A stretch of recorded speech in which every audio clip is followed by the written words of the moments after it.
Hello everybody, and welcome back to Shay with Amos. I'm your host, Jacob Gorgi, and joining me today is the ever wonderful, ever legendary Mr. Kiro Girgis. Welcome to the show. What's up, Jake? Hi, how are you? I'm doing all right, man. Actually, I have a couple of grievances with before we start. So first and foremost, I feel like I'm too young to be an Amu. So Shay with Amos is like a misnomer. I am the youngest person you've had on the show. Is that correct? Technically, yes. Age is not a technicality. It's yes or no. So I'm assuming yes. Second, I saw Joe Mo advertised his wonderful mug with his name on it. I have this little tiny cup that I can't do anything with. I can't even get my finger in here. So I'm not really sure. Why do I get this? Well, is it because I'm from New Jersey? Inflation is high right now, so we're trying to, cut back costs and stuff. But you have a teapot. Joe didn't get a teapot. Do I get to keep the teapot? I mean, we could talk about that later. But we'll see how well the interview goes.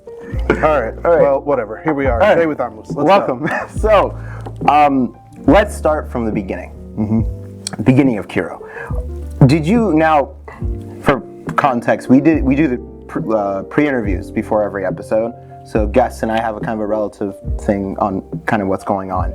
However, we did our pre-interview a little while ago, so I'm trying to remember now. Did you immigrate or no? No. You were born here. So you were born here. Okay. Here being the United States. Yes. Yeah. Yes. And you were born in Jersey, right? I was born in New Jersey. My parents immigrated here in the late 70s, 78, 79. And then I was born 1981 in New Jersey. So what was growing up in Jersey like then? Especially because it's that Coptic community there especially. I mean, you're our second person ever from New Jersey because Dr. Altaf Mawa, if you guys remember our first episode, he originally immigrated to New Jersey in 1959, I believe. Don't quote me on that. You can go back on the episodes to watch it. But so the congregation there is huge. Huge. Was it that big at the time or was it? I mean, much like other congregations, it grew over time. I'm not surprised to hear that Uncle Altaf was there. I mean, New Jersey is Dunya after all, so everyone has to pilgrimage there at some point. But it was interesting growing up in New Jersey. So we were in Jersey City. We had two churches when I was there. Now there's something like 40 churches in New Jersey. I don't know the exact count. And it's interesting because you had very limited options at one point. You had kind of Jersey City and East Brunswick had a large church, and there were a couple other churches kind of scattered around.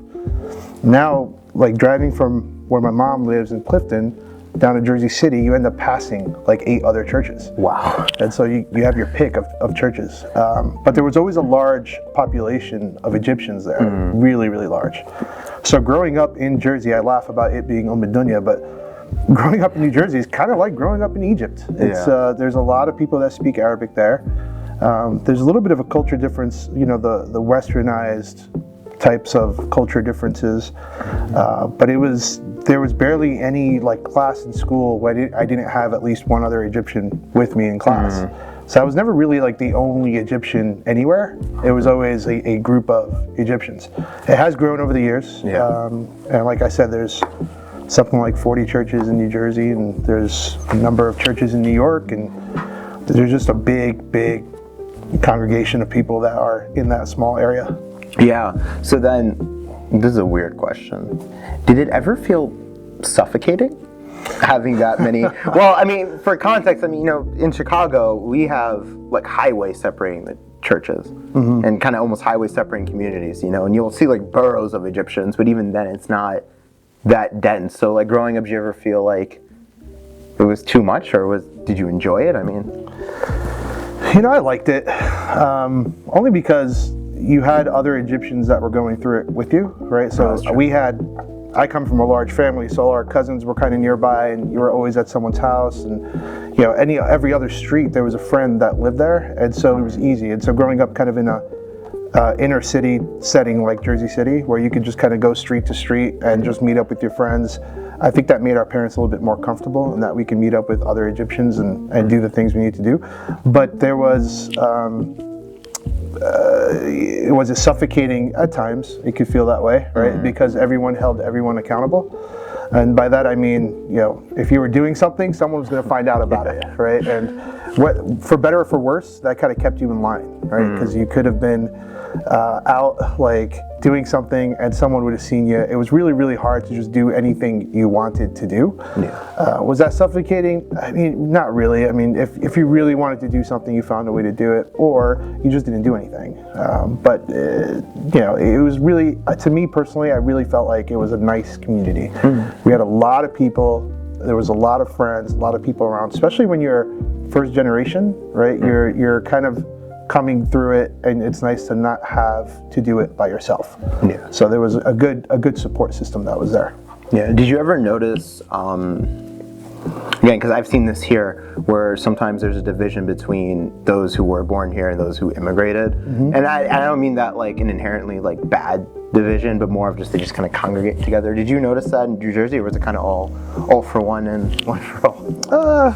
You know, there was, in our church, we had a lot of people who immigrated. I mean, a lot. And so it was hard to completely just separate. We were in a vertical building, and what that means is it was like an apartment building almost, if you can think of the structure, or an office building, a small one. It used to be a Masonic temple, and they made it a Coptic church. And what I mean by vertical buildings, you walked in, you had the first floor. If you wanted to get to the second church, you have to go to the fourth floor. So we're all kind of crammed in to this building. It wasn't a big, vast floor plate. It was one big vertical building where you had to go up the stairs and then go to your Sunday school classes. So it was always like a traffic jam of people. So you're always mishmashed with people, whether they immigrated or whether they were born here. Now, as friend groups, it was a lot of the first generation kids used to hang out together. The immigrated kids would come in as like they try to fit in as best they could, kind of thing. But you know, in the 80s and 90s, growing up, you could still kind of sense the factions, the separate groups, even though we were all kind of mixed together in one big class. It was always kind of a struggle to try to figure out how to get the two groups to integrate better together. But I think for the most part, it was always a good setting. But we did have our separate, you know, English liturgy and Arabic liturgy. So we had those were separate. So there was two sanctuaries. There was one on the fourth floor, and there was one on the first floor. Okay, I'm sorry. You said second church. I was like, have two. I thought there was like two churches, no, separate. Okay, that makes more sense. There's the church upstairs, and there's a church on the first floor. So you had to go up multiple flights of steps to get there. It was an exercise. It was like workout every week, trying to get up the stairs. But that's where the English liturgy was, and so the Arabic liturgy was downstairs. And so, you know, people went where they wanted to go, kind of. That is interesting because you say that this was happening like late 80s, early 90s-ish, right? Kind of that time. Because we started doing that, I think early 2000s, if I remember. I know in St. Mary's, when I was still going there, that's kind of when they started doing that. Probably St. Mark's probably a little bit earlier. So it's interesting to see that like the similarities as congregations grow, how that kind of begins to separate. Now this kind of leads us into kind of high school, nearing college years. When you were looking at colleges, first of all, did you want to go with the college with like everyone else, or was it kind of? Cause I know like we had a trend where everyone went to like UIC at the same time. No, actually, you guys at UIC remind me a lot of us in our little group of Egyptians. I still remember my first day of school. You know, I didn't know a lot of the Egyptians that went there first day, but I knew that me and my friend were starting at the same time, my buddy Joe and I.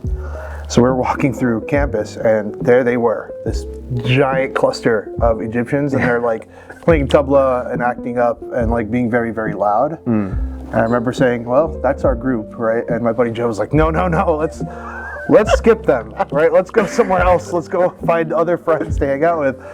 And I kind of pushed him into joining that group, and that was our group for 4 years, and it was good. It was a big number of us that used to hang out together. 20 or 30 kids who were all going to college together. Again, you couldn't take a class without having another Egyptian who either took it or is in it with you. So there was a big, huge cluster of and we hung out and we were all friends, and it was a nice group. So that kind of leads me into your post-college life. Okay. So first of all, you're in finance. You're a second finance person. In fact, the last episode with Uncle Meher, he's also in finance. Yeah.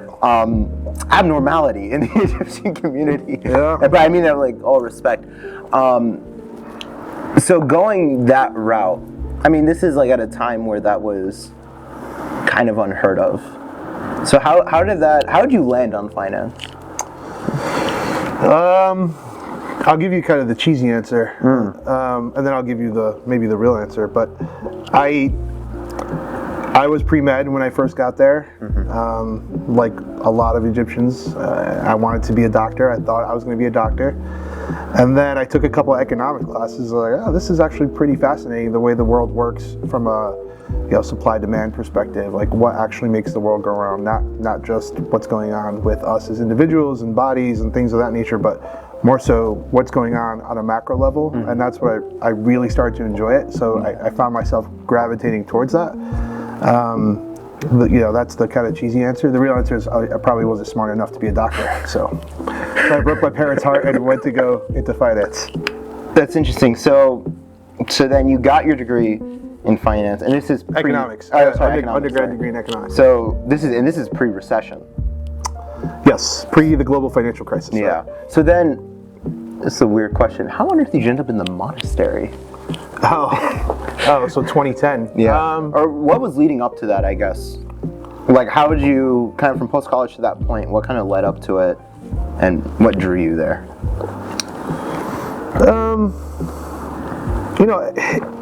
I was working, and I had a couple different jobs, and I was with Citigroup, and then the global financial crisis hit, and I didn't know if Citigroup was going to make it. Lehman had just collapsed. And JP Morgan was looking for someone, so I went to go work for JP Morgan, which I thought was a much more stable company. And then at some point, like a year into that, this is now approaching 2010, I kind of got sick of it, and I wanted to take a step back. So I left JP Morgan, and I just wanted to take a different route. So I actually started taking post-bac program. I went to a post-bac program to do medical school. And I ended up running out of money, so I couldn't finish the program. And my parents were going to the monastery, and I went with them just for a week, and I just really enjoyed it there. And so when I came back, I kept feeling like I had to go back to the monastery, so I went back, and it wasn't like a, major draw or anything, but I just felt like I had to go back. So I went back, and I cut a one-way ticket. I went and I stayed there for 2 months roughly, and then my sister was getting married, so I left the monastery, and then I never went back. But after 2 months, it was a really great experience being in the monastery for 2 months and like seeing what they were like, and when I came back to the world, so to speak, there was never an opportunity to go back. I ended up started work again, and I went back into the workforce, and then I eventually met Janice in 2011 or 2011, end of 2011. Sorry, Janice, end of 2011. So there was just never an opportunity to go back to the monastery after that. What did you learn from the monastery?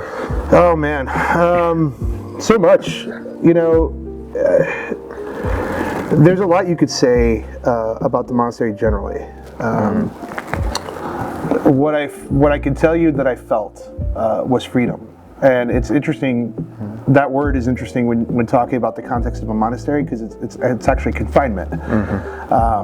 But I was there and I felt confined kind of the first couple of weeks. I was like, well, now I can't leave, and now I'm stuck. And now, the only thing I can do is cut a ticket and go back home, because I can't leave and see what's going on outside of the walls.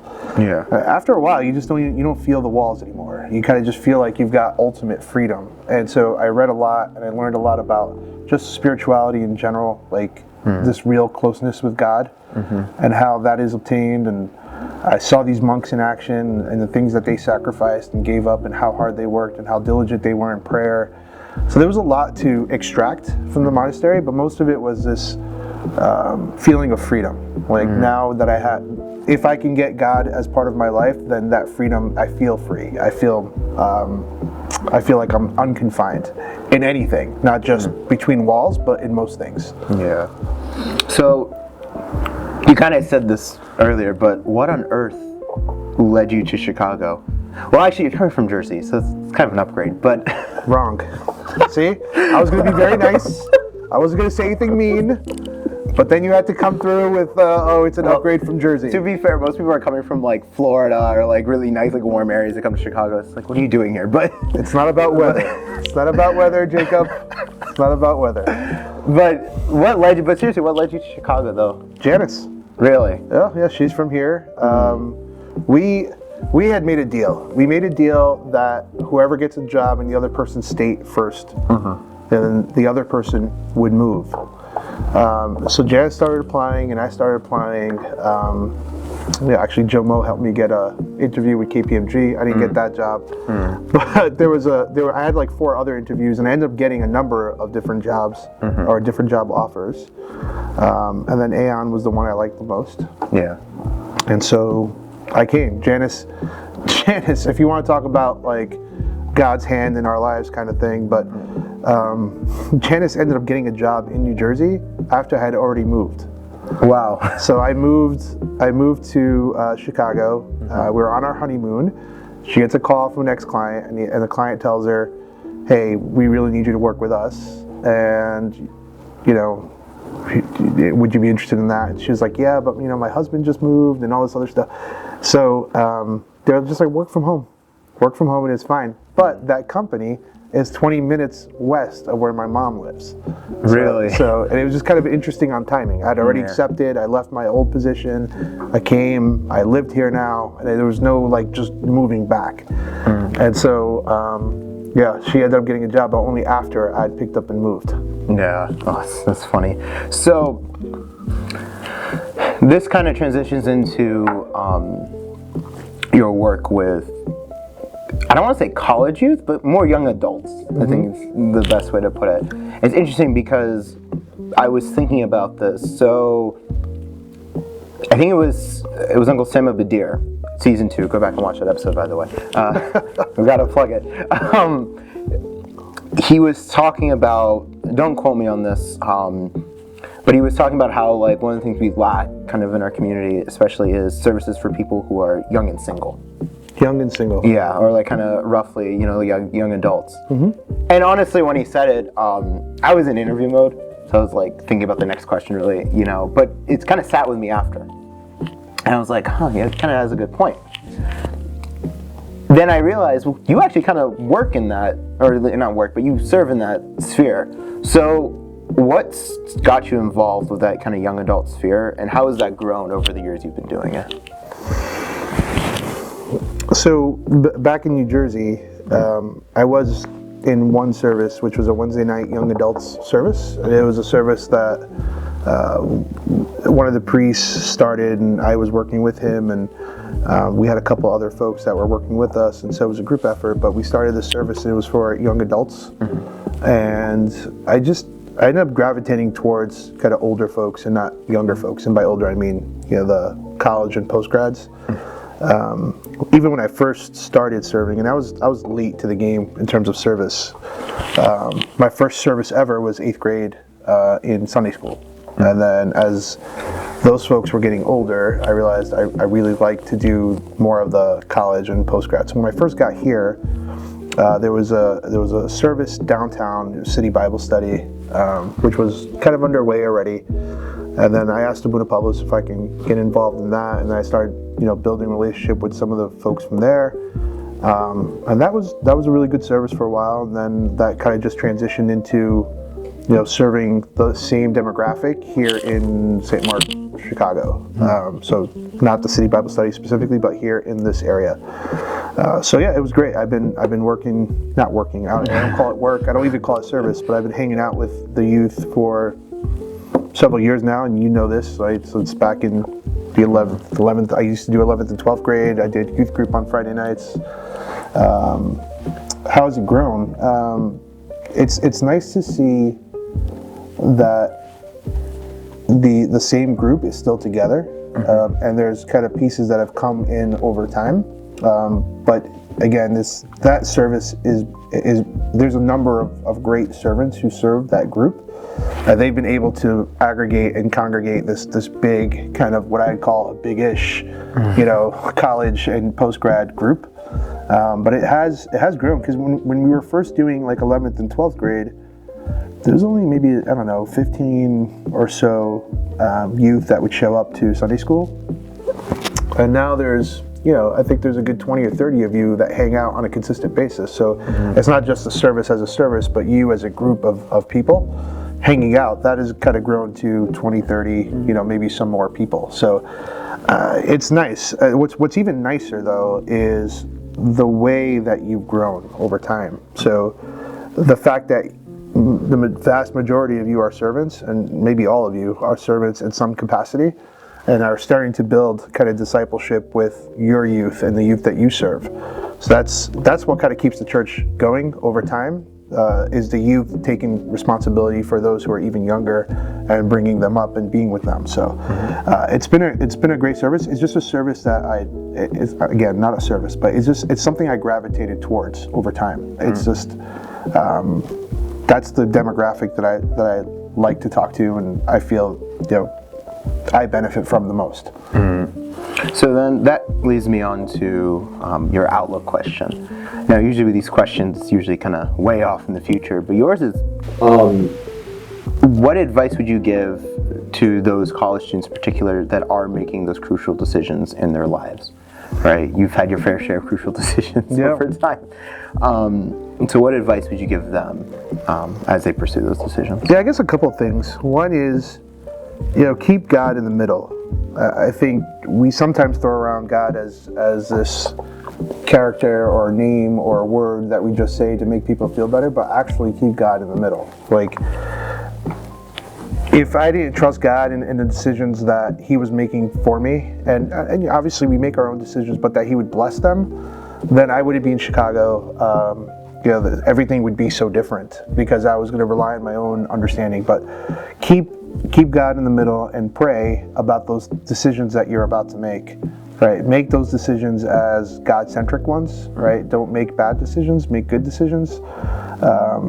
Those that are going to lead you closer, right, to God, wherever those decisions may be. And you might ask, well, who cares if I'm a lawyer or a doctor or whatever? And that's, there's something to be said about that, but it's more about how you feel in terms of like where the path is taking you, right? Is it going to take you closer, or is it going to take you farther away? How can I glorify God in the things that I'm doing, whether it's a lawyer or a doctor or whatever the case is? So that's one. Two is never stop learning, right? You're going to evolve, and the world evolves, and you need to be educated. So learn more about yourself, because the more you know about yourself, the better the decisions you can make. I think some of us don't take the time to spend with ourselves.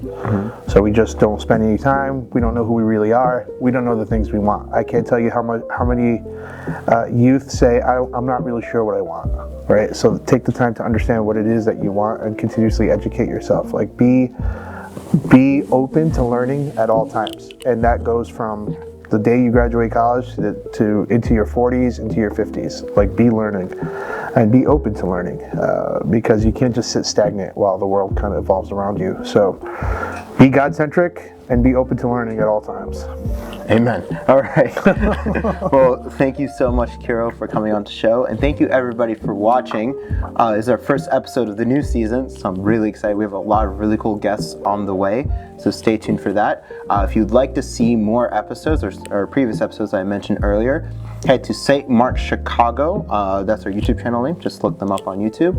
And you can scroll down, you'll see the Shay with Amos playlist. So we have season 1 and season 2. And all the episodes are in there. And this will be in our season 3 playlist. And if you want to see updates on not only this show, but other shows we make, feel free to head to our Instagram at smcc.official at instagram.com. That said, though, that's all we have for y'all tonight. Thank you again, Kiro, for coming on. Thanks for having me. No problem. Thank you, everyone, for watching. God bless, and good night.